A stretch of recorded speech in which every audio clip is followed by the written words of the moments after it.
Ukrainian President Volodymyr Zelensky calls the situation in Mariupol extremely severe as the city appears close to falling under Russian control. Surviving crew members of the Moskva wreck meet with Navy Commander-in-Chief and Russian High Command as citizens in Sevastopol hold a memorial for the ship. As the war in Ukraine rages on, local volunteers are stepping up to bake and provide bread to feed the most vulnerable. Mariupol, the last stronghold of Ukrainian troops in the southeast of the country, is very close to falling. Russian troops have given Ukrainian soldiers in the area an ultimatum to surrender or die. Ukrainian President Volodymyr Zelensky has admitted that the situation in Mariupol remains extremely severe, but has not acknowledged that the city could fall. He has issued a warning to Moscow. The elimination of our troops, of our men, in Mariupol will put an end to any negotiations. Despite Russia's assurances that its offensive would focus on the east of the country, the sinking of the Moskva, which Russia attributes to various non-combat causes, has led to new attacks on targets in the capital and in western Ukraine.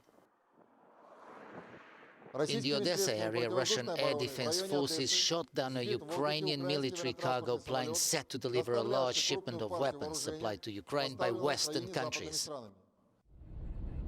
In Kharkiv, continued Russian shelling is leaving the city in ruins. More and more people are trying to escape to the west, perhaps with the ultimate aim of leaving the country. Ukrainian authorities say that Friday's attack by Russian forces has killed several and wounded over 50 people. Despite the danger, the inhabitants of Kyiv are slowly trying to return to normal, knowing that the calm may be short-lived.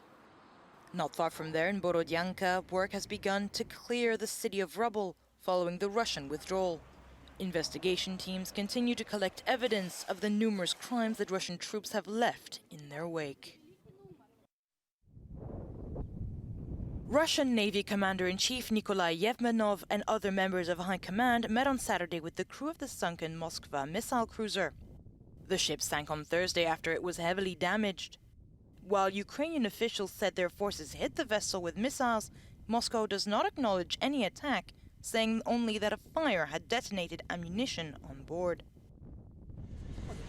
People gathered in Sevastopol on Friday to honor the memory of the missile cruiser, whose wreck has diminished Russian military capability in the Black Sea.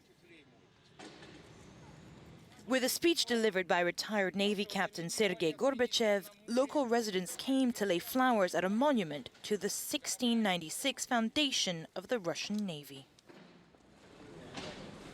The ship boasted a crew of around 500 sailors. Ukraine has suggested there are likely to have been fatalities, but so far, Russia has not said anything on the subject. How are you? Nice to see you. Very Just a week ago, British Prime Minister Boris Johnson was with the Ukrainian leader Volodymyr Zelensky to show his support for Kyiv. And now, Moscow has barred Johnson and a dozen other UK officials from entering Russia. The Kremlin said the move was due to British sanctions on Russia, as well as helping to marshal its international isolation. This week, we will announce that we've frozen over $350 billion of Putin's war chest. But these may have had an effect too. This one was shot from this beautiful thing. Britain has been at the forefront of offering military support to Kyiv, such as these next-generation light anti-tank weapons.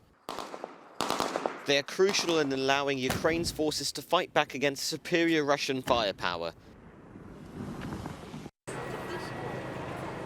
Over 50 days since the Russian invasion started, and a total of 270,000 tons of humanitarian aid has been delivered to Ukraine. At the age of 70, Alexandra did not imagine that she would have to rely on this kind of support to be able to feed her young grandchildren. We didn't leave the city, sitting here like this, surviving wherever we can. We get humanitarian aid, and thank God, we're not hungry. We're good for now, we're hoping for the best.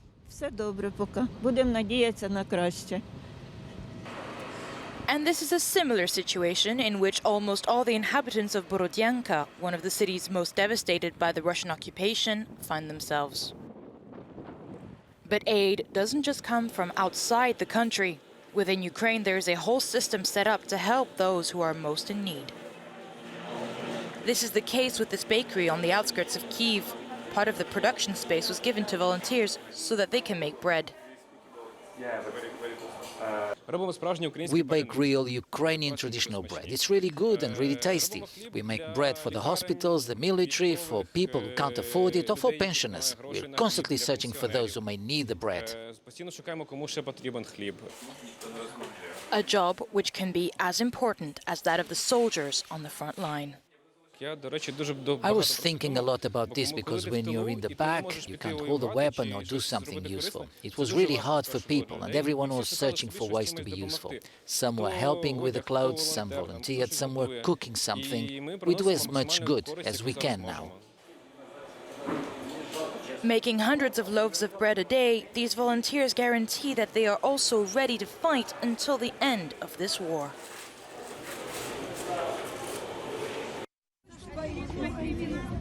Ignoring police orders, a man in the Russian city of Khabarovsk defiantly shows his support for Ukraine until his sign is taken from him.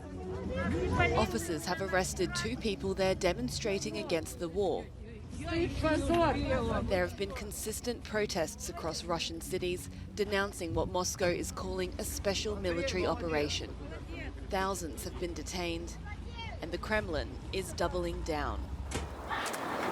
In Lithuania, women gather outside the Russian embassy in the capital. Some in their underwear, many with bags over their heads. They're protesting against alleged incidences of rape and violence against Ukrainian women and children by Russian forces. Organisers were inspired by a similar protest in Estonia. They know the 20-minute act is confronting, but say it's necessary to get their message across to show what's happening in Ukraine. Queen Margrethe II of Denmark was the belle of the ball on Saturday as the country celebrated her 82nd birthday. The festivities marked the first public ceremony for the Queen in 2 years. The official parade, accompanied by music, was followed by hundreds of people outside of Marselisborg Castle in Aarhus. Margrethe II has been Queen of Denmark since 1972. Prince Harry took part in the opening ceremony for the Invictus Games in The Hague, the Netherlands. This marks his and Meghan's first joint public appearance on this side of the Atlantic since quitting royal life and moving to North America 2 years ago. After serving in the British Army in Afghanistan, Harry founded the event for disabled military veterans. Over 500 participants from 20 countries are set to compete in the Invictus Games. A whale washed ashore in the Portuguese city of Almada has died. Maritime police made several attempts to rescue the mammal, but it did not survive its injuries and being out of water for a whole day. An autopsy will be conducted on Monday, but experts have already observed deep wounds which appear to confirm that the whale was knocked down by a ship.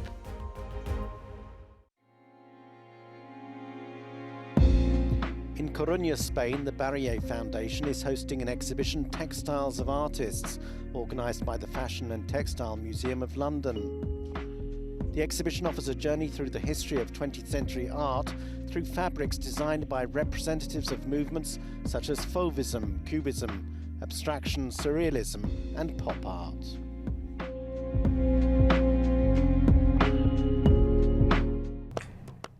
The Swiss documentary film festival Vision du Réel has opened in Nyon with a homage to Lithuanian director Mantas Kvedaravičius, who was killed while filming in Mariupol in Ukraine at the beginning of the month.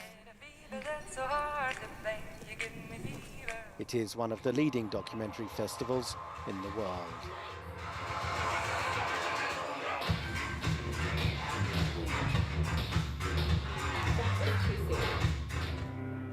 The Museum in Marseille is devoting an exhibition to the Sufi scholar Abd el-Kader, who opposed the French conquest of Algeria in 1830.